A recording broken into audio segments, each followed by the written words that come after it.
So my name is Josh Wolf. I'm a journalist, filmmaker, and 2 years ago I was worried sick about a court date I had the next morning. And at the end of that court date, I was handcuffed, hauled up to the 9th floor of the federal building, and thrown in jail where I stayed for 30 days until I was granted bail.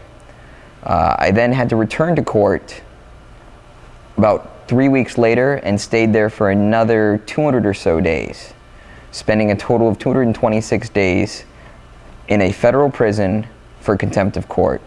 I was held in contempt of court because I filmed a protest, and after being subpoenaed by the FBI, I refused to turn over the complete video materials, but also, and more importantly, refused to testify about the identities of the people I knew at the demonstration. He did. He actually didn't start saying that I wasn't a journalist until the media started saying the blogger calls himself a journalist, or the blogger who thinks he's a journalist. And once that rift picked up in the media, the prosecutor followed suit and began saying that I was only a journalist in my own mind. In fact, he said that eventually, with enough time in jail, I'd come to realize that I wasn't really a journalist. I was just a kid with a camcorder, I think was his terminology. Of course, if you think about that and you think about the people that have been held in prison for their beliefs in the past, you know that incarcerating someone for their beliefs only strengthens those beliefs. It doesn't make them suddenly decide that, hey, maybe they were wrong all along and the government actually had the story straight. I did. I had a choice throughout the entire time, both before I was incarcerated and during my incarceration, to simply do what the government tells me to do.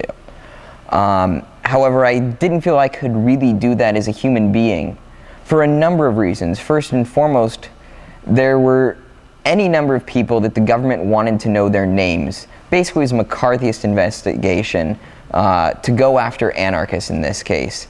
And if I had succumbed to the demands of the court, then every name I identified would in turn be called in front of the federal grand jury and asked to identify everyone they knew at the demonstration, and so on and so forth. And each of those people would be faced with the same tough decision I was. Should I cooperate with the federal government and put more people at risk, or should I take a stand and refuse to cooperate? And I chose to refuse to cooperate for that reason, and also the simple reason that the role of journalists is not to aid and abet federal or local law enforcement. It's to independently cover the news of our community, our world, the places that we live. And were I to cooperate, to give the government whatever they asked for, then that trust relationship between myself and the sources that I cover would have been so terribly sacrificed that I don't think I could have shown my face within the communities I covered, and certainly would lose respect within the journalist community. But really, that was secondary to the fact that I, as a human being, could not allow the federal government to jump into a case that they had no legitimate jurisdiction in order to find out the identities of people who took a stand against their government, that said what our government is doing is not right. And so to protect them and to protect the rights of journalists, I chose to remain incarcerated. You see, in the United States, there's shield laws that protect people in most of the states, but in the federal court system, there are no protections for journalists. Journalists can be compelled to testify. And there's been a bill introduced in Congress that would change that would say that journalists are protected from having to turn over sources, unpublished material.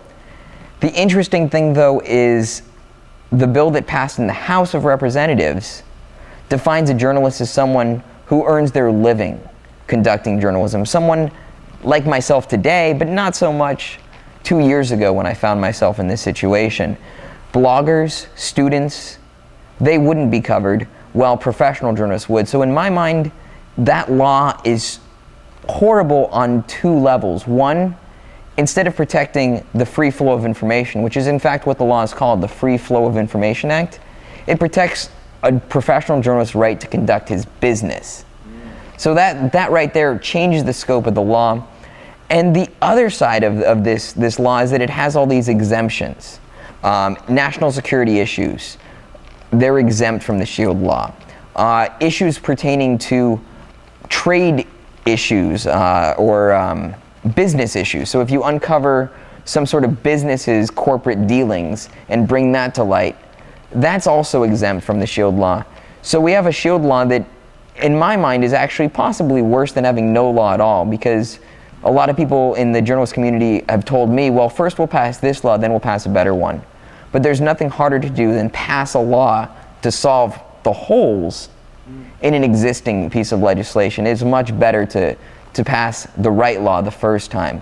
And the right law would extend to all journalists, whether they be paid or unpaid, and would not have these glaring holes in it that allow the government to still get whatever they want, despite a law that's supposedly designed to protect us as journalists and the public's right to obtain information and be well informed.